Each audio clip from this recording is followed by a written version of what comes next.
Nous devons aider le continent africain. To live with us, the European dream. Good friend of Taiwan.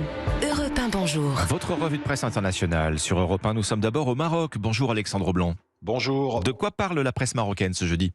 Eh bien, des élections législatives anticipées qui auront lieu en Espagne le 23 juillet. Les sondages annoncent la déroute du Parti socialiste, dont est issu le chef du gouvernement, que la presse ici considère comme à l'origine de la lune de miel entre le Maroc et l'Espagne. L'expression est du magazine Tel Quel. Il y a un peu plus d'un an, Pedro Sanchez a mis fin à la neutralité de Madrid, rappelle Le Matin, en exprimant le soutien de l'Espagne au plan d'autonomie marocain pour le Sahara. La droite de retour au pouvoir remettra-t-elle en cause cette décision, s'interroge Média 24. Le Parti populaire avait sévèrement critiqué Sanchez, note Le Desk, mais il est peu probable que le prochain chef du gouvernement décide de revenir en arrière, souligne l'Opinion, le quotidien qui prédit plutôt un scénario à l'américaine. Madrid devrait continuer à soutenir le Maroc sans le dire ouvertement, à l'image de Joe Biden qui a fait le choix de ne pas revenir sur la décision de Donald Trump. Nous sommes maintenant en Chine avec vous, Sébastien Le Belzic. Les gros titres des journaux chinois.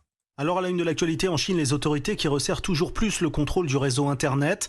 Le journal de Nanjing rapporte qu'une douzaine de villes ont demandé aux parents d'effacer toutes les applications de messagerie cryptées installées sur les téléphones portables de leurs enfants et de ne garder que celles qui concernent les études.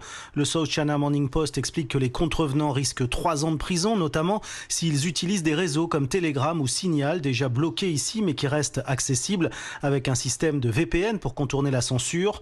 Les autorités explique que les messages cryptés les empêchent de démanteler les filières de crime organisé en ligne. Mais le quotidien de Hong Kong explique aussi que c'est un moyen d'empêcher les jeunes d'avoir accès à des forums critiques envers le régime communiste. Nous sommes enfin au Liban avec vous Inès Gilles, à la une de la presse du pays. Eh bien, on parle de la réouverture d'un musée iconique à Beyrouth. Après 2 ans et demi de travaux intenses, le musée sur Soc rouvre ses portes et peut de nouveau accueillir des œuvres d'art modernes et contemporains, affirme le site web Arab News. Le 4 août 2020, 66 œuvres d'art avaient été endommagées, 70% du bâtiment détruit lors de la terrible explosion du port qui avait ravagé la capitale libanaise. Alors pour la ville de Beyrouth, cette réouverture tant attendue est un symbole de renaissance selon Z-National. Voir le musée renaître a été un processus de guérison collective, a déclaré Karina El-Helou, la directrice, aux médias en ligne. Avec ses légendaires vitraux, cette résidence intègre des styles vénitiens et ottomans, rappelle le Daily Sabah. Depuis son ouverture en 1961, le musée sur Soc a été au cœur de la vie culturelle libanaise et arabe. Merci Inès Gilles, merci à nos correspondants.